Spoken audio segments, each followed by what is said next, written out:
താലിബാന് വൻ തിരിച്ചടിയായി മാറിയിരിക്കുകയാണ് അഫ്ഗാനിലെ കേന്ദ്ര മന്ത്രാലയത്തിനുള്ളിലെ സ്ഫോടനം. ഭീകര സംഘടനയായ ഹക്കാനി ഗ്രൂപ്പിന്റെ മുതിർന്ന നേതാവും താലിബാൻ മന്ത്രിയുമായ ഖലീൽ ഹക്കാനി സ്ഫോടനത്തിൽ കൊല്ലപ്പെട്ടു. ആദ്യമായാണ് താലിബാന്റെ ഉന്നത നേതാക്കളിൽ ഒരാൾ കൊല്ലപ്പെടുന്നത്.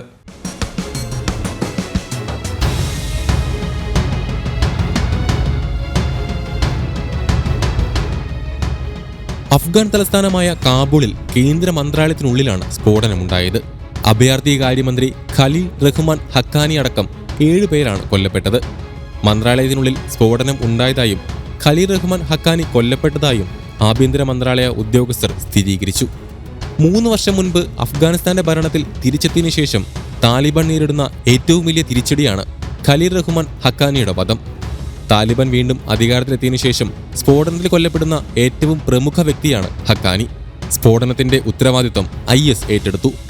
കൊല്ലപ്പെട്ട മന്ത്രി ഹക്കാനിയെ തന്നെയാണ് ലക്ഷ്യമിട്ടതെന്നും സുരക്ഷാ വലയം മറികടന്ന് ദൗത്യം നിർവഹിക്കുന്നതിൽ തങ്ങളുടെ അംഗം വിജയിച്ചെന്നും IS അറിയിച്ചു. 2021 അഫ്ഗാനിസ്ഥാനിൽ നിന്നും വിദേശസേന പിൻവാങ്ങിയതിനു ശേഷമാണ് ഖലീൽ ഹക്കാനി താലിബാന്റെ ഇടക്കാല സർക്കാരിൽ മന്ത്രിയാകുന്നത്.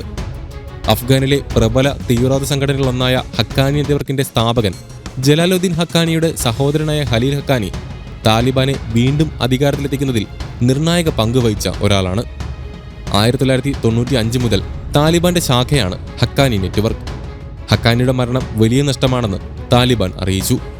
അധികാരത്തിൽ പങ്കാളികളാണെങ്കിലും അഫ്ഗാനിസ്ഥാനിൽ കൂടുതൽ സ്വാധീനം നേടുന്നതിനായി ഹക്കാനികളും താലിബാനും തമ്മിൽ സംഘർഷം നിലനിൽക്കുന്നുണ്ട്. ഇതിനിടെയാണ് ഖലീൽ ഹക്കാനിയുടെ കൊലപാതകം. അഫ്ഗാനിസ്ഥാൻ സാധാരണ നില കൈവരിക്കുന്നു എന്ന താലിബാന്റെ അവകാശവാദം ഇതോടെ പൊളിയുകയാണ്.